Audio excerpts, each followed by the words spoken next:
This was one of my first ever horror game experiences that I remember playing on the Wii, and it was so much fun blasting these zombies and freaky looking creatures. I remember there being like an ape guy. He was pretty scary. I remember there being a story to the game, but for the life of me, I cannot recall what it was about. It's mainly here on this list because it planted a seed deep in my noggin. That was like a gateway drug to things later on. Growing up, I was a big fan of Indiana Jones, to the point of getting multiple black whips, which I most definitely was not old enough to have.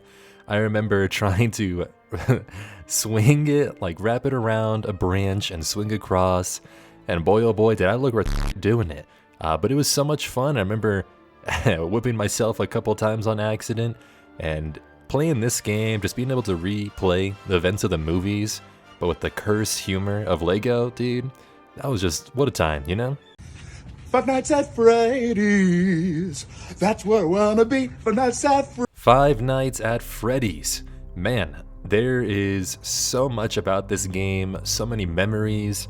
I remember being so invested, coming home from school and watching like MatPat videos, game theories, and then just watching like Markiplier and Jacksepticeye play all these games. Now, I will say, I never actually played them until 2 years ago now, I think. I live streamed them, and boy oh boy, they're kind of hard. Man, I feel kind of like an idiot saying that, but I struggled a good amount, and it was very nostalgic playing them. They're kind of like on a weird part of this list, just because I never really played them, but I basically grew up watching everybody with it. I remember being like the weird little autistic nerd in the classroom watching videos and talking about lore, and dude, I don't regret a single second of it. There was this one time I was with my dad in Walmart, and he never knew really what it was. I just told him about it, and I saw a little poster section, and I saw FNAF was there, and I was like, hey look, this is FNAF, and he just looked at me with disappointment. He was like, this is scary, this scares you, and boy oh boy did it kind of hurt.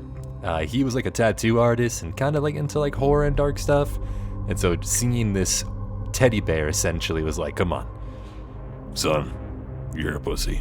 And I'll never forget that. This is when I started to use my brain in games. To this day, there are some missions in Little Big Planet that still are hella hard. And I remember going on the little map creator and just going so stupid with it. I just remember using a lot of rockets, and it would entertain me for hours on end. There's also like this cool like little zombie mode, or like I don't know, maybe it was like aliens or something. That was really, really, really fun. And I got really invested into this game that it kind of got me in trouble because I would not do homework, which led to me getting in a lot of trouble. Had to have a talk with my teachers about missing assignments, and yeah, I felt really ashamed, but you know what? Worth it.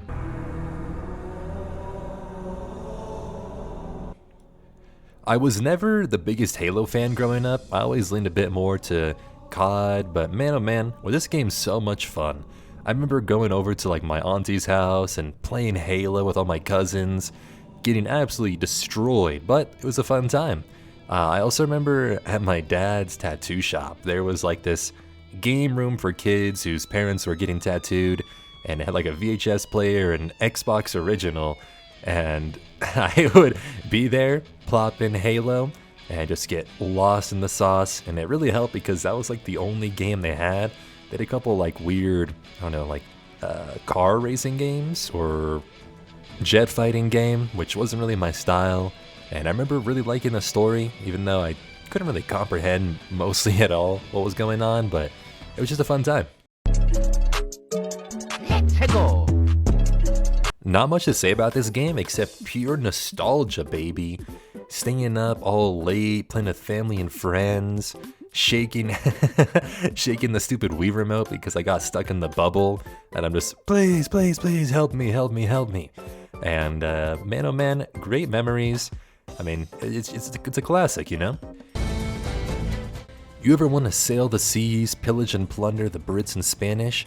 Well, this is the game for you. I want to say this was one of the first games I cried to. I think it's when I started to appreciate stories a bit more too.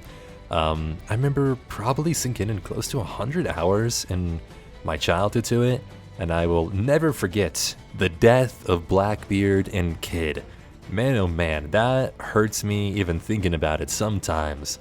I also remember nearly like pooping myself, because there's a section where you go underwater and there's sharks, and I am mortified of that. I basically passed out playing Sons of the Forest when you have to get the Glock in the middle of the ocean. That was terrifying, so never again.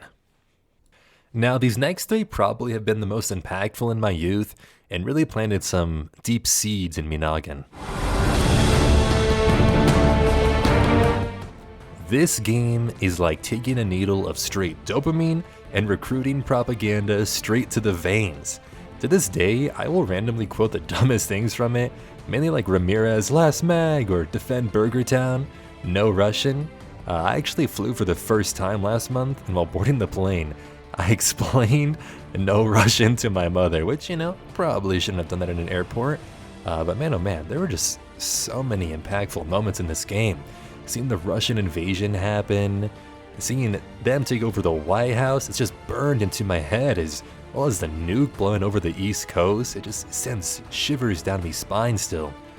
Now, when I say recruiting propaganda, I mean this game had me like waiting for the recruiter since like 4th grade.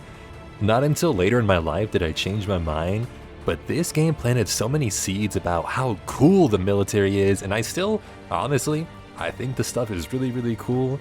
There's a lot of bad stuff that happens, but the gear, the history, the camo, boy oh boy, I am like obsessed with it now. I could talk a lot more about how impactful this game was to me, but I am terrible at going off a script, so I'm just gonna stop. I am building rocks and shit and playing fucking Minecraft. Out of all the games on this list, Minecraft by far has sucked so many hours from me. If I had to guess, I'd probably say close to 2,500 since childhood. But man, this game was everywhere. Similar to FNAF, I used to watch so many YouTubers back in the day that were just fully Minecraft related.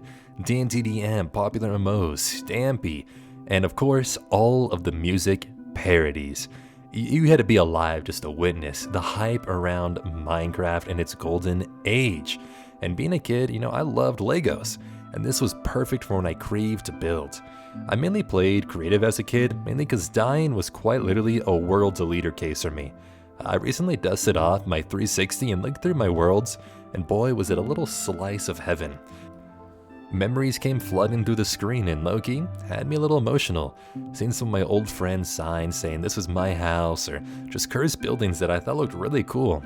Now I'm trying to keep this short, so I'm gonna move on, but this game was just super impactful on me. Now here's kind of an honorable mention. It doesn't really fit on this list, but I had to mention it. Silent Hill 4. It was a game that I didn't really play much. I had on the original Xbox, and I remember being so mortified at this game. I remember the dogs specifically were so scary to me that I tried asking my friends to come over and help me, because they would say, oh, I'm not scared of games. And boy, oh boy, did they get scared as well. This game was just really, really terrifying, and for the longest time, I couldn't remember what it was called until, I believe a year ago, I beat Silent Hill 3 and looked up what was next in the series, and I saw the cover for 4. And boy, oh boy, all those things came back, and that was probably the scariest game I played in my childhood if I had to think about it. So it's here, kind of like an honorable mention, but, not really worthy of the list. This game, holy crap. I still play this game at least once a month, if not more. I will set up my 360 in the living room, turn on the campaign, and just get lost. There is so much complex, fun story in this game. It's insane, and there was zombies mode, multiplayer. I remember spending hundreds of hours on this game, but the story is kind of the main focal point, right? I love zombies. The zombies was absolutely terrifying to me as a kid. Was great at multiplayer, but the campaign has influenced me so much. It's influenced my music taste with listening to the Rolling Stones and CCR. This game was also kind of great at planting the seed of like, I want to join the military, I want to be the cool guy. And then it was kind of a lot more darker than Modern Warfare 2. And I kind of appreciated that a bit more just because it was just so insane to a child's mind. Seeing this guy get like tortured on screen and relive these memories was just so imprinted on me. And it was just fantastic, and the guns are so amazing. These games, specifically Black Ops 1, really got me into like firearms in Vietnam and the Cold War. I remember all throughout middle school and high school, I would check out books relating to the Cuban Missile Crisis, the Cold War. All this stuff was just so fascinating to me, and even now, being the ripe age of 20, I love that part of history. I love the guns that stem from it. I love the camouflage. I myself love collecting camouflage. I'm a big military surplus guy fan. I have many camouflages from across the world, and I have gear from different countries too. It's just super intriguing to me learning how it's kind of evolved since then, and this game just really, like, the seed grew, right? It's a full tree now in my head. This game was just super impactful. It made me want to do accents too. I remember all throughout middle school, I would try to do a really good Russian accent. Now, I think my Russian accent now, not too shabby, but man, oh man, this game just got me so invested. I thought about combining Black Ops 2 with this game, but I decided not to. I do love Black Ops 2 a lot. It's one of my favorites as well, and that story is pretty good, but I definitely think Black Ops 1 just had such a bigger impact on me that it just deserves the #1 spot. Thank you guys for listening in. I appreciate it. I plan on doing a little animation video too, talking about movies from my childhood, specifically animation ones, but we'll see how that goes. I'm still kind of learning the ins and outs of this, so I do apologize if it comes off a little weird and unprepared, but I'm giving it my best. And like and subscribe, please.